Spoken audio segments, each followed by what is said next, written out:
बिस्मिल्लाहिर्रहमानिर्रहीम। अस्सलाम वालेकुम students and welcome to my channel easy math. Student once again अगले लेक्चर के साथ हम हाजिर हैं। मैट्रिसेस का चैप्टर हमने स्टार्ट किया हुआ है। जो स्टूडेंट्स अभी नए हैं चैनल पर उनको मैं बताता चलूँ कि हमने मैट्रिसेस के चैप्टर के 2 लेक्चर्स कर लिए हैं, तीसरा लेक्चर स्टार्ट है। पिछले 2 लेक्चर्स में हमने बेसिक डेफिनेशंस जो कि बहुत इंपॉर्टेंट हैं एक्सरसाइज को सॉल्व करने के लिए वो की हैं, जैसा कि एडिशन ऑफ मैट्रिक्स, जैसा कि स्केलर मल्टीप्लिकेशन ऑफ मैट्रिक्स, जैसा कि ट्रांसपोज ऑफ मैट्रिक्स, जैसा कि और भी कई डेफिनेशंस हैं जो कि हमने पीछे कर ली हैं। और आइडेम्पोटेंट मैट्रिक्स क्या होता है, निलपोटेंट मैट्रिक्स क्या होता है। लास्ट हमने जो की थी डेफिनेशन वो थी निलपोटेंट मैट्रिक्स। निलपोटेंट मैट्रिक्स की डेफिनेशन पर हमने रोक दी थी वीडियो। उसके बाद अब हम नई वीडियो के साथ नए लेक्चर के साथ फिर हैं। तो अब हम करेंगे निलपोटेंसी की डेफिनेशन दोबारा से। निलपोटेंट मैट्रिक्स क्या होता है और उसकी डेफिनेशन करेंगे। तो चलें स्टार्ट करते हैं।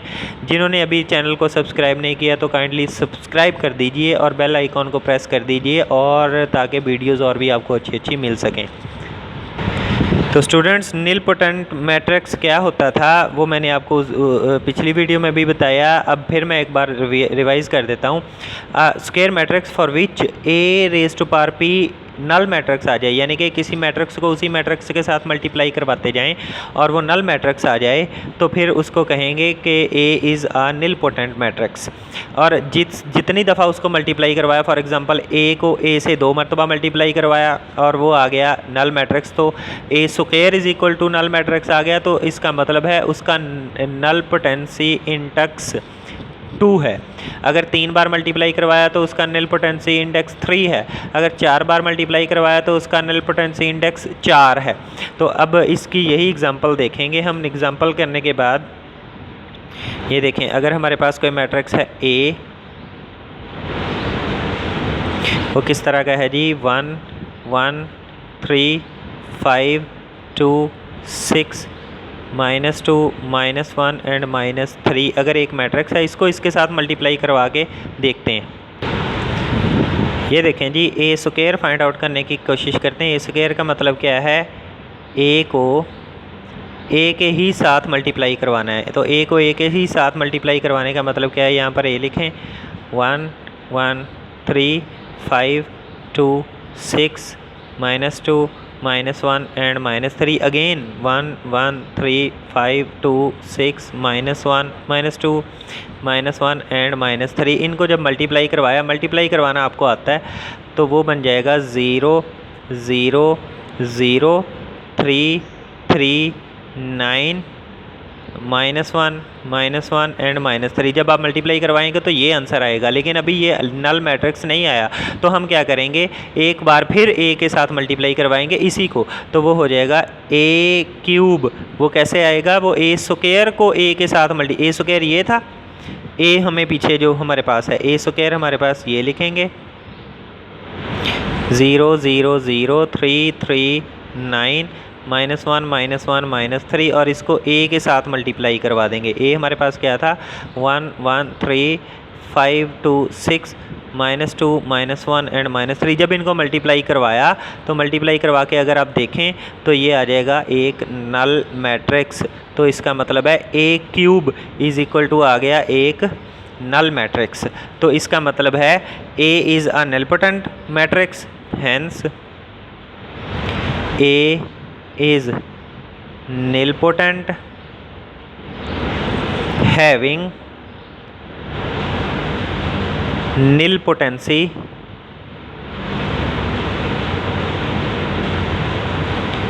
इंडेक्स 3। इसका निलपोटेंसी इंडेक्स 3 है जी। तो ये निलपोटेंट और निलपोटेंसी इंडेक्स की डेफिनेशन आपने क्लियर कर दी। नाउ अब इम्पॉर्टेंट 2 डेफिनेशंस बहुत इंपॉर्टेंट हैं। एक है जी skew symmetric and skew symmetric. Next उसके बाद होगी Hermitian and skew Hermitian matrices की डेफिनेशन। वो अब ज़रा गौर से देखिएगा, उसका इस्तेमाल एक्सरसाइज में भी काफ़ी ज़्यादा है। इसके बाद उससे पहले हम करेंगे इन्वोल्यूटरी मैट्रिक्स की डेफिनेशन। इन्वोल्यूटरी मैट्रिक्स क्या होता है जी, अ मैट्रिक्स जैसा कि किसी मैट्रिक्स को किसी मैट्रिक्स के साथ मल्टीप्लाई करवाने से अगर वो आइडेंटिटी आ जाए तो वो होता था अगर वो नल मैट्रिक्स आ जाए तो वो निलपोटेंट मैट्रिक्स होता था। इसी तरह अगर किसी मैट्रिक्स को उसी मैट्रिक्स के साथ एक बार मल्टीप्लाई करवाएं और वो आइडेंटिटी आ जाए, आइडेंटिटी आपने पढ़ा हुआ है कि जिसके डायगोनल में सिर्फ 1 1 1 हो तो वो आ जाए इज कॉल्ड, तो फिर ए क्या होगा, इनवॉल्यूटरी मैट्रिक्स। एग्जाम्पल इसकी क्या करते हैं जी, इसकी एग्जाम्पल मैं ले लेता हूँ। A is equal to 1 -1 0 0 -1 0 and 0 0 1। अगर एक ए ये मैट्रिक्स हो, ए को ए के साथ मल्टीप्लाई करवा के देखते हैं, ए स्क्वायर निकालते हैं। तो ए को जब ए के साथ मल्टीप्लाई करवाया इस तरह लिखेंगे 1 -1 0 0 -1 0 0 0 1 1 -1 0 0 -1 0 0 0 1। इसको जब मल्टीप्लाई करवाया तो हमने देखा कि ये आ गया जी आइडेंटिटी।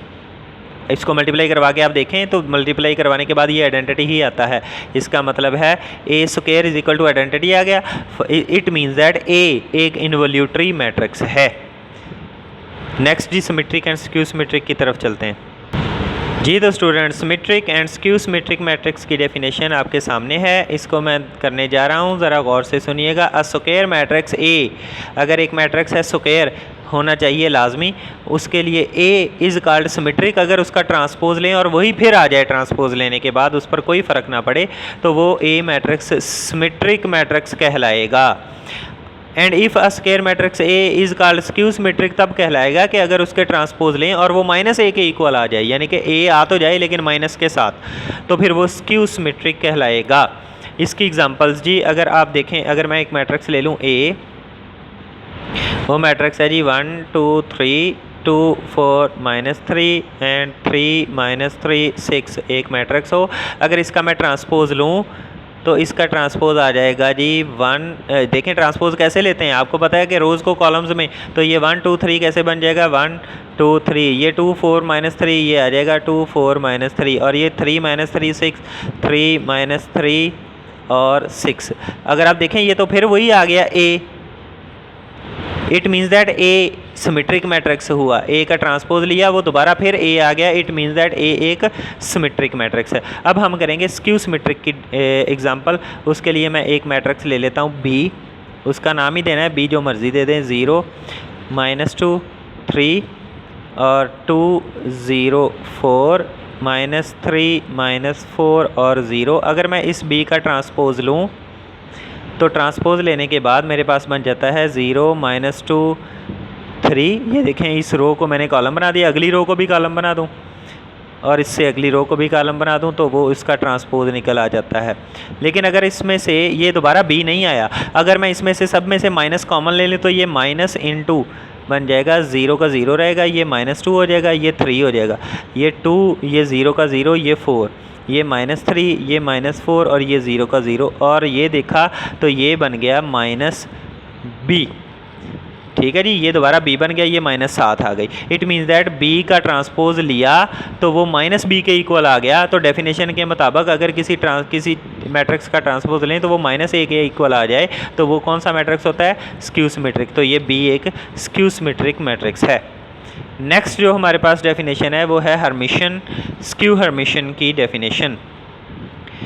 हर्मिशन और स्क्यू हर्मिशन मैट्रिक्स क्या होते हैं जी, उससे पहले आपको पता होना चाहिए कि कॉन्जुगेट क्या होता है मैट्रिसेस का। If A is a matrix with complex entries. अब इस चीज़ का मतलब क्या है, कम्प्लेक्स एंट्रीज का मतलब है कि उसके अंदर जो चीज़ें हैं, उसके एलिमेंट्स हैं, वो कम्प्लेक्स नंबर्स हैं। ठीक है, इसका ये मतलब है, इससे घबराना नहीं है, परेशान नहीं होना। इसका मतलब ये है कि उसके अंदर जो चीज़ें हैं वो कम्प्लेक्स नंबर्स हैं, आयोटा की फॉर्म में हैं। देन ए बार हमेशा किसी भी कम्प्लेक्स नंबर का कॉन्जुगेट लिया जा सकता है। कॉन्जुगेट का मतलब क्या होता है, अगर ए कोई नंबर है, कम्प्लेक्स नंबर है a + आयोटा b, तो उसका कॉन्जुगेट हो जाएगा a - आयोटा b, यानी कि आयोटा वाली टर्म की साइन को चेंज कर देना, वही उसका कॉन्जुगेट होता है। तो इसी तरह मैट्रिक्स का भी कॉन्जुगेट लिया जा सकता है, उसके अंदर जो हर एंट्री है उसका कॉन्जुगेट ले लें बस। तो इसका मतलब है अगर किसी मैट्रिक्स a के अंदर कम्प्लेक्स एंट्रीज हैं और उसका कॉन्जुगेट ले लिया जाए तो वो कहलाएगा कॉन्जुगेट मैट्रिक्स। ए बार क्या कहलाएगा? कंजुगेट मैट्रिक्स, ए कंजुगेट। तो अगर उसके कंजुगेट का मैं ट्रांसपोज भी ले लूँ, कंजुगेट लेने के बाद मैं ट्रांसपोज भी ले लूँ, देन वो कहलाएगा हर्मिशियन ट्रांसपोज ऑफ ए। इसको बोलते हैं हर्मिशियन ट्रांसपोज ले लिया हमने, ठीक है जी। तो अब आ गई definition skew symmetric and Hermitian and skew Hermitian की डेफिनेशन। वो क्या है जी? अगर ए एक स्क्वायर मैट्रिक्स है और उसका अगर हर्मिशियन ट्रांसपोज ले लें, यानी कि ए के बार का ट्रांसपोज, ए का बार लेके फिर ट्रांसपोज ले लें, वो दोबारा ए आ जाए, तो then A is called the Hermitian matrix, और इसको डिनोट किया जाता है A raise to power H से, ट्रांसपोज को A raise to power T से, और इसी तरह हर्मिशियन को A raise to power H से डिनोट किया जाता है। उससे हमें पता चल जाता है कि ए रेज टू पावर एच का मतलब है ए का बार लेके फिर ट्रांसपोज लेना। Similarly if the square matrix A के बार का ट्रांसपोज ले लिया जाए, यानी कि हर्मिशियन ट्रांसपोज ले लिया जाए, और वो माइनस ए के इक्वल आ जाए, तो वो होगा स्क्यू हर्मिशियन मैट्रिक्स। अब आगे इसकी देखते हैं कुछ एग्जांपल्स। जी तो स्टूडेंट्स मैं लेट कर लेता हूँ ए एक मैट्रिक्स, आपको इससे समझ भी लग जाएगी कि कम्प्लेक्स एंट्रीज़ का मतलब क्या होता है। 1 minus aorta into 2, 1 plus aorta, 3 into aorta, 2 minus aorta और 0। ये देखें ये एक मैट्रिक्स है ए विद कम्प्लेक्स एंट्रीज़। देखें इसकी एंट्रीज़ जो हैं वो अंदर आयोटा की फॉर्म में हैं, तो ये कम्प्लेक्स एंट्रीज़ का मतलब फिर यही होता है। अब हमने फाइंड आउट करना है कि ये हर्मिशियन है या नहीं। हर्मिशियन फाइंड आउट करने के लिए हमें ये चीज़ फाइंड आउट करनी पड़ेगी ना, ए के बार का ट्रांसपोज फाइंड आउट करना पड़ेगा। तो ए का बार पहले लेंगे, तो ए का बार लिया तो इसका मतलब है इसकी हर एंट्री का बार लेना है, हर एंट्री का कंजुगेट। 1 का तो कंजुगेट आ नहीं सकता, वो 1 का 1 नहीं है। 1 माइनस एओटा का कंजुगेट होता है 1 प्लस एओटा, 2 का भी नहीं आ सकता। 1 प्लस एओटा का कंजुगेट होता है 1 माइनस एओटा। एओटा वाली टर्म की सिर्फ साइन चेंज करना है, जहाँ जहाँ एओटा है बस उसी को कंजुगेट कहते हैं, बाकियों को हाथ ही नहीं लगाना। ये 3 का 3, ये एओटा प्लस का था, ये माइनस एओटा हो जाना है। ये 2 का 2, ये माइनस का एओटा था, ये प्लस का एओटा हो जाना है। ये 0 का 0, ये आ गया हमारा ए बार। अब हमने इसी का ट्रांसपोज ले लेना है, तो ए बार का ट्रांसपोज ले लेते हैं। ट्रांसपोज कैसे लेते हैं वो भी आपको पता है कि इस रो को कॉलम में चेंज कर दूँ तो ये आ जाना है 1, ये 1 प्लस एओटा और ये 2। इसी तरह अगली को 1 minus iota, 3 and minus aorta. इसी तरह अगली को 2 एओटा और 0। ये हमने जब देखा ये तो वापस ए आ गया। इट मीन्स दैट कि ए का बार ट्रांसपोज लिया वो वापस ए आ गया। This implies A bar transpose is equal to A आ गया। इसका मतलब है ए इज़ हर्मिशियन मैट्रिक्स। ले जी हर्मिशियन का तो हमें पता चल गया कि हर्मिशियन मैट्रिक्स ऐसा होता है, ऐसे फाइंड आउट करते हैं। अब हम करेंगे स्क्यू हर्मिशियन के लिए एक एग्जांपल देखते हैं जी। स्क्यू हर्मिशियन के लिए कौन सी एग्जांपल मैं लिखता हूँ ये देखें। नाउ लेट बी, उसको मैं बी कह लेता हूँ। बी कैसा हो जी? Iota 1 minus iota, 2 minus 1 minus iota, 3 iota, iota minus 2 iota and 0। ये है जी 3/3 का एक मैट्रिक्स जिसमें कम्प्लेक्स एंट्रीज़ हैं। तो इसको हमने देखना है कि ये हर्मिशियन है या स्क्यू हर्मिशियन है, क्या है। तो उसके लिए हमें फाइंड आउट करना पड़ेगा बी के बार का ट्रांसपोर्ट, यही चीज़ फाइंड आउट करनी पड़ेगी ना। तो उसके लिए पहले हमें बी का बार फाइंड आउट करते हैं। बार का मतलब क्या है कि जो जो आयोटा वाली टर्म है उसकी साइन को चेंज कर देना है। तो पहला प्लस एओटा था, ये माइनस एओटा हो गया। ये क्या हो जाना है? 1 प्लस एओटा। ये 2 का 2, ये हो जाना है -1 प्लस एओटा। इसके बाद इसने क्या हो जाना है जी? -3 एओटा, ये माइनस एओटा, ये -2 का -2 रह जाना है, और ये माइनस एओटा और ये 0। अब हमने इसका ट्रांसपोज लेना है, बी के बार का ट्रांसपोज। ट्रांसपोज आपको पता है कैसे लेते हैं। इस रो को माइनस एओटा, 1 प्लस एओटा और 2 कॉलम में बदल दिया। इसी तरह अगले को -1 प्लस एओटा, -3 एओटा और माइनस एओटा, इसको भी बदल दिया। इसको भी -2 और माइनस एओर्टा और 0, ये तीसरी को भी कॉलम में बदल दिया। लेकिन अभी ये बी नहीं आया तो इसमें से मैं माइनस कॉमन ले लेता हूँ सभी में से। जब मैंने सभी में से माइनस कॉमन ली, इसमें से माइनस कॉमन ली, ये एओर्टा रह गया। इसमें से माइनस कॉमन ली तो ये 1 माइनस एओर्टा हो गया। इसमें से ली 2 रह गया। इसमें से ली -1 माइनस एओर्टा हो गया। इसमें से ली 3 एओर्टा रह गया। तो ये अकेला एओर्टा, ये -2 हो गया, ये एओर्टा हो गया और ये 0 का 0। तो ये अब देखा ये आ गया बी। तो इसका मतलब है बी बार का ट्रांसपोज लिया तो वो -b के इक्वल आ गया। This means that B is skew Hermitian matrix. इसका मतलब है बी एक स्क्यू हर्मिशियन मैट्रिक्स है। तो अभी तक हमने हर्मिशियन और स्क्यू हर्मिशियन की सारी डेफिनेशंस पढ़ ली हैं। सिमिलरली जिस तरह ट्रांसपोज के थ्योरम्स होते हैं, इसी तरह हर्मिशियन और स्क्यू हर्मिशियन के भी थ्योरम्स होते हैं। जी तो स्टूडेंट्स, नेक्स्ट हमारे पास जो हर्मिशियन के कुछ रूल्स हैं, जैसा कि ट्रांसपोज के हमने रूल्स पढ़े थे, थ्योरम्स पढ़े थे, उसी तरह हर्मिशियन के भी हैं कि let A and B the square matrix. अगर ए और बी स्क्वायर मैट्रिक्स हैं तो ए का हर्मिशियन लेके दोबारा हर्मिशियन ले लें, दोबारा ए आ जाएगा। इसी तरह ए प्लस बी का हर्मिशियन लें तो वो ए हर्मिशियन अलहदा प्लस बी हर्मिशियन अलहदा, माइनस के साथ भी यही सीन है। और अगर कोई स्केलर मल्टीपल ए के साथ मल्टीप्लाई हो रहा है तो उसका हर्मिशियन ले तो सी बाहर आके ए का अलहदा हो जाएगा। ये इंपॉर्टेंट प्रॉपर्टी, जैसा कि ट्रांसपोज में इंपॉर्टेंट प्रॉपर्टी थी, इसी तरह इसमें भी ये है कि ए और बी अगर मल्टीप्लाई हो रहे हो, उनका हर्मिशियन लिया जाए तो बी का हर्मिशियन पहले और ए का हर्मिशियन बाद में लिखेंगे। ये रूल है, रूल के मुताबिक इसी तरह इसने चलना है। ट्रांसपोज ने भी, हर्मिशियन में ने भी, और इन्वर्स का जब आएगा सीन तो उसमें भी इसी तरह आपने ये इसको ओपन करना है। जी नेक्स्ट जो हमारे पास डेफिनेशन है वो है partition of a matrix. Partition कैसे करते हैं मैट्रिक्स की, तो ये पढ़ते हैं जी। पार्टीशन ऑफ अ मैट्रिक्स में क्या है जी, समटाइम्स कोई मैट्रिक्स जो होता है उसको हम पार्टीशन कर लेते हैं। पार्टीशन का मतलब होता है हिस्से बना देना, डिवाइड कर देना, ब्लॉक्स बना देना, दीवारें बना देना, उसको पार्टीशन बोलते हैं। Sometimes we partition a matrix into blocks. हम उसको ब्लॉक्स बना लेते हैं। बहुत बड़ा मैट्रिक्स होता है, उसका मैट्रिक्स को सॉल्व करना ज़्यादा आसान नहीं होता तो उसके ब्लॉक्स बना लेते हैं। किसके? एलिमेंट्स के। और कंसीडर करते हैं such blocks as a element of the matrix. उनको एक एलिमेंट बना लेते हैं हर ब्लॉक को। These blocks are called sub matrix. उनको सब मैट्रिक्स बोलते हैं ऑफ द ओरिजिनल मैट्रिक्स। अब कैसे करते हैं ये मैं आपको अभी बता देता हूँ। मैंने एक मैट्रिक्स ले लिया ए मैट्रिक्स एक 3x3 का मैट्रिक्स है। इसको मैंने इस तरह सब ब्लॉक बनाए कि ये वाली यहाँ पर दीवार बना दी और यहाँ पर दीवार बना दी। ये देखें, जब मैंने ये दीवार बनाई तो 4 ब्लॉक्स बन गए हमारे पास। ये 4 ब्लॉक्स में हर एक ब्लॉक को मैंने एक नाम दे दिया। इसको मैंने दे दिया A11, इसको मैंने दे दिया A12, इसको मैंने दे दिया A21 और इसको मैंने दे दिया A22।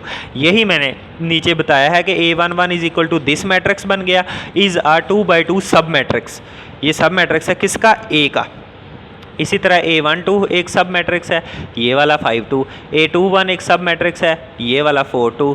एक 2-2 एक सब मैट्रिक्स है, ये 6 वाला। सिर्फ ये 1-1 का है, ये 1-2 का, ये 2-1 का, ये 2-2 का। ये सारे सब मैट्रिक्स किसके हैं? ए के।